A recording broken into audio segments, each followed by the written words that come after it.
Hello दोस्तों, आज हम बात करने जा रहे हैं 21वीं सदी के प्रसिद्ध उपन्यास पुस्तक के बारे में जिसका नाम है डार्क हॉर्स, जिसके लेखक हैं नीलोत्पल मृणाल। यह पुस्तक यूपीएससी के उन लाखों छात्रों के साथ साथ गांव, कस्बे, शहरों के लोगों की संवेदना को व्यक्त करता है कि मनुष्य एक डिप्टी कलेक्टर के साथ साथ एक सरकारी नौकरी के लिए क्या क्या संघर्ष करता है। कैसे स्नातक की पढ़ाई करने के बाद छात्र गांवों से निकलकर सिविल सर्विसेज तैयारी के सपने के लिए दूर नामी शहरों में जाते हैं। कैसे माँ बाप के साथ साथ अन्य लोग भी अपने बच्चों के उज्जवल भविष्य के लिए अपना हर कुछ दांव पर लगा देते हैं। यह ठसक ख्वाब ही नहीं बल्कि आगे घर परिवार, रिश्ता, गाँव, जनपद, क्षेत्र की शानो शौकत से नवाजते हुए अगली पीढ़ियों तक तैरने तक पहुँचती है। इसमें छात्र को स्नातक करने के बाद नौकरी न मिलने पर हमारी शिक्षा व्यवस्था पर कई सवाल भी खड़े करती है। यह पुस्तक हमें बताती है जिनके भाग्य में कुछ नहीं होता उनके हाथ में सब कुछ होता है। डार्क हाउस का मुख्य किरदार संतोष नाम का एक लड़का था जो फिलहाल में ही स्नातक पास छात्र था, जो बिहार के भागलपुर जिले से था। अक्सर हिंदी पट्टी में देखा जाता है कि डिप्टी कलेक्टर, आईएएस, आईपीएस बनना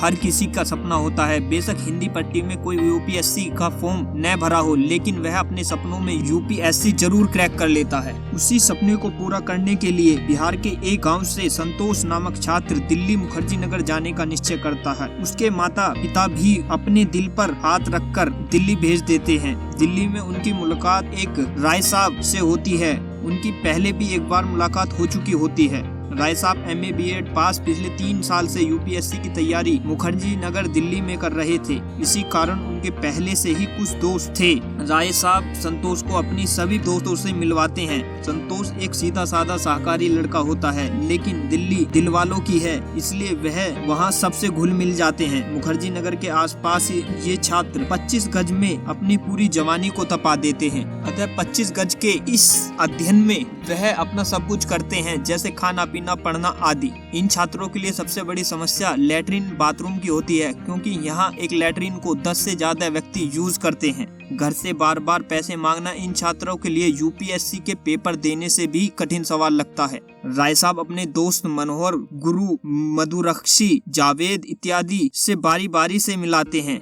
यह सभी यूपीएससी के बड़े बंदे होते हैं। कुछ इसमें प्री निकाल चुके होते हैं, कुछ दोनों तथा कुछ इंटरव्यू से बाहर निकले हुए होते हैं। इसमें इन तपस्वी लोगों को संघर्ष का ताप होता है, जो इन्हें दिल्ली जैसे गढ़ में पल पल तपाता है। अध्ययन करने के बाद जब ये अपने 25 गज की जगह में बोर होने लगते हैं तो यह खुद अपने मनोरंजन जैसी चीज ढूंढते हैं, जैसे साथ साथ चिकन पनीर बनाना, बियर विस्की पीना और कुछ तो डरते डरते लड़कियों से इश्क का भी तड़का मार लेते हैं। इस 25 गज के कमरे के अध्ययन के बाद यह पत्रा वाली जगह पर सब इकट्ठा होकर चाय का लुत्फ उठाते हैं, जहां ये आपस में ही विश्व घूमाते हैं, जैसे किस देश की जीडीपी अच्छी चल रही है, किस देश की जीडीपी बेकार चल रही है। ये किसी की भी राजनीति मजबूत कर देते हैं, किसी की भी राजनीति कमजोर कर देते हैं। मुखर्जी नगर के इस इलाके में कंपटीशन का एड दीवारों पर इस तरह हावी रहता है कि वहाँ हर बंदा उस दीवारों पर अपना फोटो वाली फीलिंग की खुशबू लेने लगता है। यूपीएससी का फॉर्म यहाँ हर कोई भरता है, लेकिन अंत में सिलेक्ट कोई ही धुरंधर होता है। ज्यादातर यूपीएससी का रिजल्ट आने के बाद ज्यादातर छात्र अपने घर वालों को टेक्स्ट मैसेज ही लिखते हैं कि अभी उनका संघर्ष जारी है और वह सफलता लेकर मानेंगे। घर वाले बार बार इस टेक्स्ट को पढ़कर परेशान होने लगते हैं। इसमें बार बार की तैयारी के लिए घर वालों के संघर्ष पर लगने वाला विराम बहुत सहज तरीके से दिखाया गया है।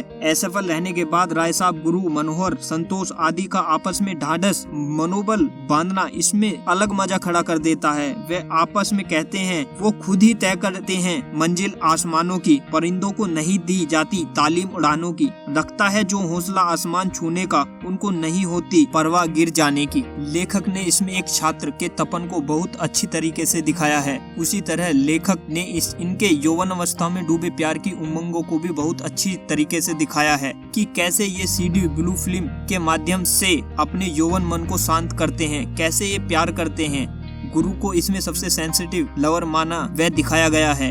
मनोहर को हरफन मौला दिखाया गया है। पायल को समतंत्र दिखाया गया है, वह दिल्ली के हर दिल में बसना चाहती है। पत्रा, चाय, खोखे पर आपस में बोलने पर यहाँ हिंदी, भोजपुरी, अंग्रेजी, उर्दू सब देखने को मिलती है। तभी यह सब बात को काटते हुए राय साहब कहते हैं कि अंग्रेजी व्यापार की भाषा है, उर्दू प्यार की भाषा है, व हिंदी व्यवहार की भाषा है। यह बात तो इस पुस्तक को पढ़ने के बाद ही पता चलेगी। रिजल्ट के असफल होने के बाद जब सबके मन में अपना हाथ ज्योतिष से दिखाने की होती है, कुछ को वह सदा के लिए असफल रहने को कहता है, कुछ को वह सलामत रहने के लिए कहता है, कुछ को सफल बना देता है, लेकिन संतोष को वह असफल बना देता है। जैसे जैसे दिल्ली के इस मुखर्जी नगर के 25 गज के कमरे में कोई असफल होता रहता है, वह जीवन के मार्ग में उतना ही तपता रहता है, अतः वह महान संघर्ष के ताप में उससे अधिक तपता रहता है। इन सबको अपने अपने अटेम्प्ट खत्म होने का डर लगा रहता है। अंत में संतोष, जावेद, विमलेंदु का किरदार अच्छा दिखाया गया है।